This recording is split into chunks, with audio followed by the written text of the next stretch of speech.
Assalamualaikum warahmatullahi wabarakatuh. Perkenalkan, nama saya Novita Sari dengan NIM 19.2300-04. Nah, saya akan menjelaskan sedikit materi terkait pengendalian risiko.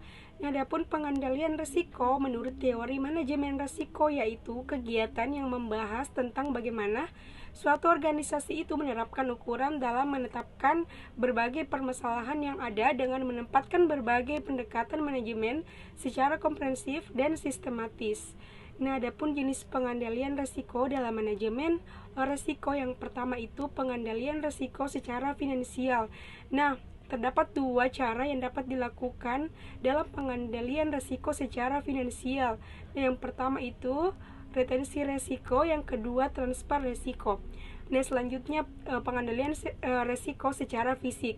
Nah, pengurangan dan pencegahan risiko saling berkaitan erat dan pada dasarnya dapat dicapai dengan mengurangi yang akan timbul. Nah, dalam pelaksanaannya terdapat dua cara yang dapat digunakan untuk mengurangi risiko yang terjadi. Nah, yang pertama itu pengurangan risiko, yang kedua penghapusan risiko. Nah, selanjutnya saya akan membahas tentang konsep pengendalian risiko menggunakan metode kecemasan. Nah, tujuan manajemen risiko akan mempengaruhi faktor kecemasan tersebut, sebab yang pertama itu tujuan manajemen risiko menentukan seberapa besar pentingnya faktor kecemasan itu seharusnya ditempatkan pada kerugian potensial. Nah, selanjutnya yang kedua, tujuan manajemen risiko mencerminkan sikap perusahaan yang bersangkutan terhadap risiko. Nah, selanjutnya perbedaan dari metode kecemasan dalam manajemen risiko.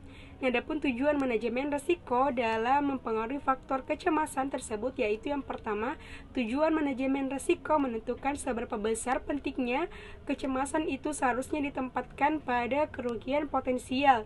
Yang kedua, tujuan manajemen risiko mencerminkan sikap perusahaan yang bersangkutan terhadap risiko. Dan selanjutnya yang terakhir saya akan menjelaskan tentang konsep pengendalian risiko dengan analisis sewa, biaya ekstra, dan perbaikan yang bisa dipindahkan dan tidak bisa dipindahkan. Nah, pengendalian risiko dengan analisis kerja sewa yaitu memberikan atau mengalihkan masalah yang terjadi di perusahaan atau organisasi tertentu dengan tujuan untuk menyelesaikan atau mengurangi masalah yang terjadi ataupun yang dialami. Nah, pengendalian risiko dengan analisis kerja sewa yaitu berupa jasa yang diberikan kepada pihak yang membutuhkan.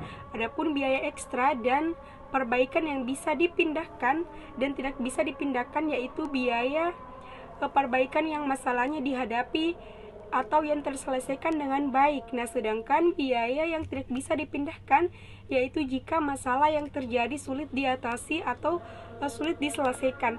Nah, mungkin itu saja dari saya. Kurang dan lebihnya mohon dimaafkan. Wassalamualaikum warahmatullahi wabarakatuh.